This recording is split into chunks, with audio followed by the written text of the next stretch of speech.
저 어디 한 것 같아요? 저 어디 해야 될까요? 이거를 굉장히 질문을 많이 받습니다. 이제 보이지? 이렇게 하면 쫙쫙.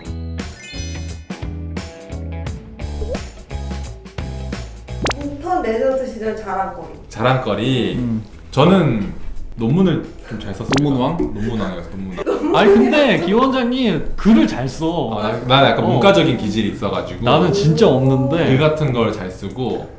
근데 약간 그때 내가 그건 빅이 아닌 빅인데 교수님 아마 모르실 것 같은데 아웃소싱을 좀 많이 줬어. 아 외주? 어. 그걸 해도 돼? 아니 번역. 아 맞아 영어로 써야 되거든 아, 논문을. 진짜요? 그래가지고 논문은 영어로 써야 돼요? 한국 논문도 있는데 외국 학회지에 내려면 영어로 써야 되거든. 그래서 헐. 나 같은 경우는 번역은 거의 아웃소싱을 줬다. 아, 진짜? 번역 업체를 써가지고 아웃소싱하는 회사 번역해주는 업체가 있다. 근데 거기서도 이제 하도 내가 많이 보내니까 서로 좀 교감을 하게 돼. 그럼 이제 마지막에 논문 마지막 번역을 쭉 해준다. 마지막에 굿잡. 그래서 이제 너무 잘 썼다 이거야. 그리고 수술 처음 해보는 수술도 뭔가 뚝딱 이렇게 좀 하는 그런 거는 좀 있었던 것 같아요. 저는. 프라이드가 있어요. 오늘 자랑 좀 해줘. 내가 좀 재수없어. 얘기를 하자면 일단 인턴 때는 과를 고르는 시기란 말이야. 인턴 끝날 때쯤 해가지고 내가 무슨 과를 할지 이제 어플라이를 해서 거기에서 이제 경쟁을 해가지고 과에 들어가게 되는데 이제 그 전에는 이제 한 달마다 그냥 과를 로테이션으로 돌아. 근데 돌 때 약간 사랑을 많이 받는 그런 스타일이었지. 나도 그래서 여기서도 자기 과 오라 그러고 저기서도 오라 그러고 인기쟁이. 좀 그랬어요. 스카우트 하려고? 웃긴 게 뭐냐면 교수님들은 그런 걸 안 하고 주로 이제 치프 선생님들이 야 재호야 너 우리 과 와서 같이 하자 4년차 선생. 이런 거를 꽤 많이 했었는데 성형외과만 나한테 오라고 안 했어. 아, 그래요? 성형외과는 나한테 오라고 안 하고 엄청 그게 크거든. 그러니까 치프 선생님들한테 사랑을 받을 수 있다는 게 그러면 치프 선생님이 과장님한테 얘 괜찮은 것 같습니다 이렇게 얘기를 해주면은 그래? 그럼 얘 한번 뽑아볼까? 약간 이런 권력도 있는 시기였고. 딸랑이를 잘했다. 딸랑이를 잘했다. 그렇지. 사람들이 자세히 모를 텐데 어떻게 하면 전문의가 되는지 이런. 설명을 처음부터 쭉 해드릴게요. 일단은 의대가 있고요. 의학전문대학원이 있습니다. 그럼 의대는 예과 2년, 본과 4년 해서 6년을 총 학교를 다니게 되고요.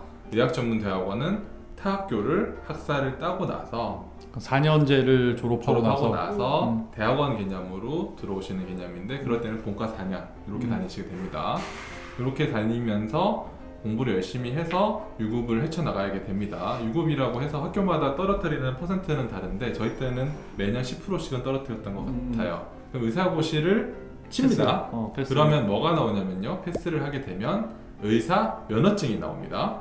의사 면허증이 나오게 돼요. 그 다음부터 설명해 주시죠. 의사 면허증이 나오면 일단 그때부터는 의사예요. 그때부터는 법적으로는 내가 어떤 의료 행위를 해도 다 인정이 되는 의사가 되는 거고 거기서부터 이제 자격증을 취득하는 과정으로 넘어가는 거야. 인턴 1년을 하고 어떤 과를 선택을 해서 인턴 시험을 보고 예를 들면 우리 같은 경우는 성형외과 레지던트가 되면 그 레지던트를 4년을 하는 거지. 한 다음에 4년차 끝날 때 전문의 자격증 시험을 봅니다. 그러면은 전문의 자격증을 딴 의사가 되는 거지. 어쨌든 뭐 한 11년 걸리지 우리. 그래서 11년이 걸려요. 트레이닝 기간 11년, 그 다음에 14년. 군대 3년 갔다 오면 늙어 있지. 몸이 완전 늙어 사가 있습니다. 있고 고라 있어요. 과가 되게 많잖아요. 네. 여러 가지가 있는데 왜 성형외과를 택하셨는지 궁금합니다. 그래서 저는 아버지가 신경외과를 하셨거든요. 그래서 저희 집이 아빠 병원 위였어요. 입원실이라는 병원 위에. 그래서 응급수술 저 집 아빠가 내려가서 수술하시고 막 이래요. 아 같은 건물? 우리 집이 5층인가 6층이었고 아. 지하 1층부터 4층인가 5층까지가 병원이었어. 오 아빠가 규모가 꽤 되시는데. 엄청 스트레스풀한 상황이에요. 심지어 이제 척추를 안 하시고 브레인을 하셔가지고 아. 머리를 하셔가지고 로컬에서. 그래서 엄청 힘들게 힘들겠다. 생활을 하시는 걸 보고 사람 죽는 거 내가 못하겠다. 그 그 다음에 또 인턴 생활을 하면서 사실 우리가 의학에 대해서 공부만 했지 어떤 죽음에 대한 철학적인 접근이나 그런 심도 있는 생각을 못한 상태로 죽음을 맞이하는 맞아요, 상황이 맞아요. 엄청 많게 돼요. 그러면 인턴 때 그러니까 간접적으로도 맞이하는 죽음의 순간이 나는 너무 무겁게 느껴지는 거예요. 일단은 바이탈과는 내가 어렵겠다. 그렇게 하고 수술을 하는 과가 있고 안 하는 과가 나눠집니다. 수술은 좀 하고 싶다. 그러면은 그게 뭐 이비인후과, 그 다음에 안과, 성형외과, 정형외과 정도가 있을 건데 그 중에서는 저는 좀 편하게 고르긴 했던 것 같아요. 그 제일 멋있어 보이는 개인적으로 그렇게 해서 성형외과를 하는 것도 있습니다. 무조건 나는 수술하는 의사가 좋았어. 나는 손 쓰는 걸 좋아하는 사람이고 이렇게 만지작만지작하는 걸 좋아하기 때문에 그냥 나는 되게 그냥 심플했어. 그냥 인턴 돌면서 내가 재밌었던 과가 뭔지를 봤는데 나는 그때 당시에는 신경외과랑 안과랑 성형외과가 재밌었고 사실 인턴 때 재밌었던 거는 신경외과가 진짜 재밌었어요. 그게 그 뇌 수술하는 게 너무 뭐랄까 나한테 되게 매력적이었어. 멋있어요. 네, 멋있어요. 말 그대로 죽는 사람을 살리는 거니까. 나도 이런 거를 하면 좀 좋겠다라는 생각을 했었는데 뭔가 이제 인턴 때도 그런 경험이 있어요. 내가 가서 사망 선고를 내려야 되고 이런 기회가 가끔씩 생겨요. 폐경 같은 걸. 파견 같은 거 갔을 때. 근데 그게 진짜 스트레스가 진짜 장난이 아닌 거야. 그래서 신경외과는 아무래도 힘들겠다 싶었고 안과는 우리가 의대 공부를 많이 하잖아요. 근데 안과는 들어가면 뭔가 또 새로운 공부 지금까지 안 했던 공부를 또 뭔가 엄청 해야 돼. 이 눈에 대해서 여긴 또 완전 또 딴 세계야. 공부할 게 진짜 새로운 게 너무 많아서 난 그건 도저히 못하겠어가지고 안과보다 잘 어울려요 근데. 그 새로운 공부를 다시 하고 있는 게 너무 힘들 것 같았어. 그래서 정리를 좀 해드리면은 제 친구들을 봐도 크게 기준이 나뉩니다. 사람을 생명이 왔다 갔다 하는 맞아, 과를 맞아. 하냐 안 하냐, 환자를 보는 과를 하냐 안 하냐. 예를 들면 마취과 선생님들은 통증을 하시고 보시겠지만 마취하시는 원장님들은 환자를 안 보겠죠. 그런 다음에 수술을 하냐 안 하냐, 요게 이제 크게 나뉘어지는 거고, 그 부가적으로 뭐 라이프 퀄리티라든지 물론 나왔을 때 봉직했을 때 페이 정도 이런 것도 당연히 고려상에 돼야겠죠. 직장이니까. 초반에 아까 말씀드린 3개, 요거 3개가 좀 초반에 많이 결정하게 되는 맞아. 그런 것 같아요. 성형외과를 선택을 하셨잖아요. 네. 약간 미적 감각이 뛰어나야 하나요? 저는 미적 감각이라고 하면 좀 그런데 그래도 감각이라고 하면 그렇고 그냥 어렸을 때부터 예쁜 여자를 좀 좋아하긴 했어요. 아 찐이야. 내가 이 얘기를 너무 하고 싶었는데 차마 내 입으로 못하겠네 그런 얘기였어. 근데 중요한 것 같아요. 어느 남자가 예쁜 여자 싫어요.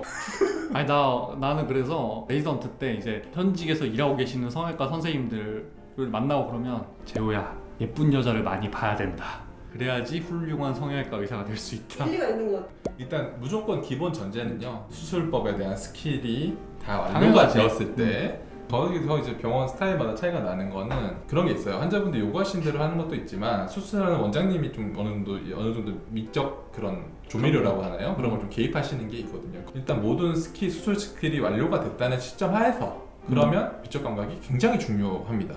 약간 성형외과 의사로 일을 하면서 직업병이 있을까요? 네, 있습니다. 이거는 제가 사적인 자리에서도 질문을 굉장히 많이 받습니다. 제일 많이 받는 질문이 저 어디 한 것 같아요? 저 어디 해야 될까요? 그 다음에 세 번째는 얼마예요? 이걸 굉장히 질문을 많이 받습니다. 일단은 전제로 해야 될 거는 모든 여자들의 견적을 뚫고 다니지는 않습니다. 어떤 말이냐면은 내가 예를 들어서 헤어스타일리스트예요. 청담에서 미용실을 해요. 그렇다고 모든 여자들의 머리를 보면서 저 염색은 뭐 갈색 브라운 톤에 뭐 펌은 고데기는 뭘로 말았고 이렇게 생각하진 않잖아요. 그러니까 그런 식으로 접근하진 않지만 그래도 보려고 하면은 남들보다는 빠르게 누구보다는 정확하게 할 수 있는. 그러니까 이게 그냥 스캔한다고 보이는 게 아니고 그래 한번 볼까라고 그 생각을 딱 하면은 이제 보이지. 그렇게 하면 쪽쪽. 근데 전혀 그렇지 않습니다. 그렇지 않고 성형외과 의사 되고 초반에는 막 재밌잖아요. 막 얼굴 봐달라 그러면 얼마나 신나겠어요. 그래서 맞아. 막 이렇게 얘기를 해주면 어떤 경우가 있었냐면 너는 여기를 해야 돼. 내가 이제 철이 없었지. 어리니까 어릴 때 진짜 초반에 회의 초반에 그래서 그러면 의사가 갑자기 상처를 받아가지고 삐지는 거야. 진짜 견적을 내줬어요? 근데 그 다음부터는 견적 같은 거 잘 안 해드립니다. 뭐 인턴이나 레지던트 하셨을 때 무서웠거나 좀 기억에 남는 선배나 후배가 있으시면? 나 때 내가 몇 년 차이 때일지는 얘기는 못하겠고 우리 치프 선생님이 의국원들이 단합이 잘 돼야 된다 그래서 항상 밥을 같이 먹어야 돼. 이제 처음에 1년차 특히 초반에는 이제 응급실에서 봉합하거나 뭐 처치하는 게 익숙하지 않기 때문에 오래 걸려요. 되게 오래 걸리는데 이걸 막 하고 있는데 지금 밥 먹으러 가야 될 시간이야. 근데 또 안 오면은 다 기다려. 혼나. 밥 시간이 뭐 한 5분 남았다 이러면은 그 시간 동안 환자를 못 받아. 그냥 우리는 그 시간에 밥 먹으러 막 올라가야 돼. 형 그게 너무 힘들었어요 사실.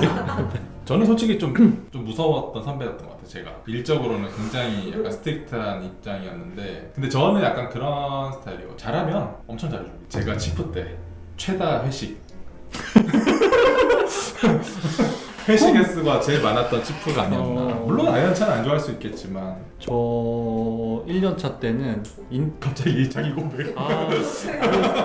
지금 제가 사실 죄송한 사람이 너무 많아요. 다 기억하고 있어요. 정말 죄송합니다. 제가 그때는 너무 힘들었어요. 내가 1년차 때 인턴 인계장을 내가 우연히 뺏어서 봤어. 아, 인턴들이 성형외과 돌기 전에 인계를 해주면 노트. 그걸 봤는데 거기 뺀 첫 번째 줄에 엄지호 선생님은 악마다.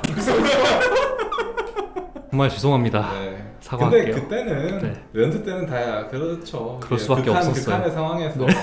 근데 피디님 어떠세요? 저희 막 근데 원장으로서는 그렇게 무섭진 않죠? 네, 저는 만만하시죠? 네. 그럼 이제 마지막으로 두 분이 같이 이렇게 개원을 하시게 된 계기. 되게 심플해요. 이렇게 그때 술 한 잔을 같이 먹다가 그냥 나랑 같이 할래? 이러니까 갑자기 나랑 해도 되겠어? 이러더니 같이 할까? 이래가지고 같이 하자. 그래, 그러면 같이 해도. 왜냐면 저는 되게 기원장을 내가 좋아하고 뭔가 우리 둘이 그래도 코드가 잘 맞고, 근데 신기한 건 우리 성향은 완전히 반대잖아요. 완전히 반대인데 저는 그런 생각도 있었어요. 같이 비슷한 사람이 하는 것보다 뭔가 우리 둘이 성향도 다르고 이러면서 시너지가 되게 좋겠다. 서로 이제 빈틈을 메꿔줄 수 있는 이런 조합이 좋은 거 같아. 했다고? 나는 했어.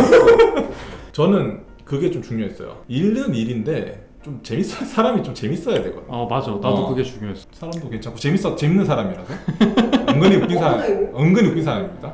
전혀 공감을 못하는데 지치셨나요, 피디님? 그만할까요? 궁금증이 많이 풀리셨나요? 다음은 연애썰. 이거 좀 위험한데? 네. 내 연애썰은 밤새도록 볼 수 있어. 이거 유튜브 라이브 틀고 내가 밤새도록 볼 수도 있어. 오늘은 여기까지 끝! 감사합니다.